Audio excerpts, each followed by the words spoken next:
সম্মানীয় দর্শক বন্ধুগণ, দীর্ঘ প্রতীক্ষার পর অবশেষে আজ থেকে বাংলা আবাস যোজনার প্রথম কিস্তির টাকা ছাড়া হচ্ছে।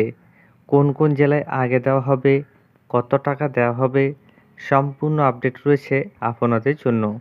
এর আগে অনুরোধ, চ্যানেলে নতুন হয়ে থাকলে ছোট্ট চ্যানেলটি সাবস্ক্রাইব করে নোটিফিকেশন অল করে রাখতে ভুলবেন না। দেখুন বাংলা আবাস যোজনা সম্পর্কে প্রতিবেদনে কি বলা হয়েছে। এখন বলা হচ্ছে মমতার উপহার, বাংলার বাড়ির টাকা দেওয়া শুরু আজই। বিস্তারিতভাবে কি বলা হচ্ছে আপনারা দেখুন। রাজ্যের 12 লক্ষ প্রান্তিক মানুষের অ্যাকাউন্টে বাংলার বাড়ি প্রকল্পের টাকা পাঠানোর কাজ শুরু হচ্ছে আজ মঙ্গলবার থেকে। নবান্ন সভাঘর থেকে প্রকল্পের সুবিধা প্রদানের আনুষ্ঠানিক সূচনা করবেন মুখ্যমন্ত্রী মমতা বন্দ্যোপাধ্যায়। কেন্দ্র টাকা না দেওয়ায় রাজ্যের নিজস্ব কোষাগার থেকে খরচ করেই প্রকল্প বাস্তবায়িত করছে নবান্ন। সেই মতো এদিন বেশ কয়েকজন উপভোক্তার হাতে বাংলার বাড়ি প্রকল্পের টাকা তুলে দেবেন মুখ্যমন্ত্রী।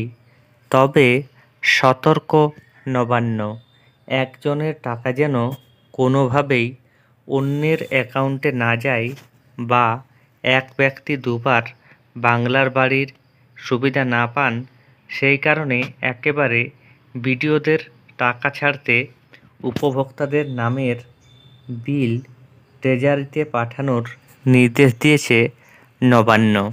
সরাসরি বিডিওর নজরদারিতে করতে হবে টাকা ছাড়ার কাজ। মোট 1,20,000 টাকার মধ্যে প্রথম কিস্তিতে একজন উপভোক্তা পাবেন 60,000 টাকা। তবে জঙ্গলমহলের কিছু অঞ্চলসহ দুর্গম এলাকার উপভোক্তারা 1,30,000 টাকা করে পাবেন।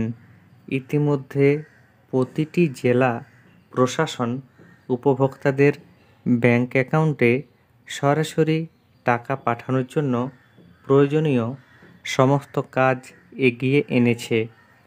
মুখ্যমন্ত্রীর হাতে প্রকল্পের সূচনা হলেই উপভোক্তাদের ব্যাংক অ্যাকাউন্টে টাকা পাঠানো শুরু করবে তারা।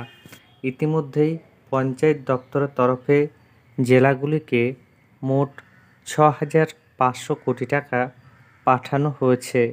আগামী কয়েকদিন পর্যন্ত পর্যায়ক্রমে উপভোক্তাদের ব্যাংক অ্যাকাউন্টে টাকা পাঠানো হবে বলে নবান্ন সূত্রে জানা গিয়েছে। তাহলে বুঝতে পারছেন, প্রতিটি জেলাতেই নবান্নের তরফ থেকে টাকা পাঠানো হবে। যারা আবাস যোজনায় বাড়ি পাওয়ার যোগ্য, প্রত্যেকের অ্যাকাউন্টে ধীরে ধীরে প্রথম কিস্তির টাকা ঢুকে যাবে। ধন্যবাদ।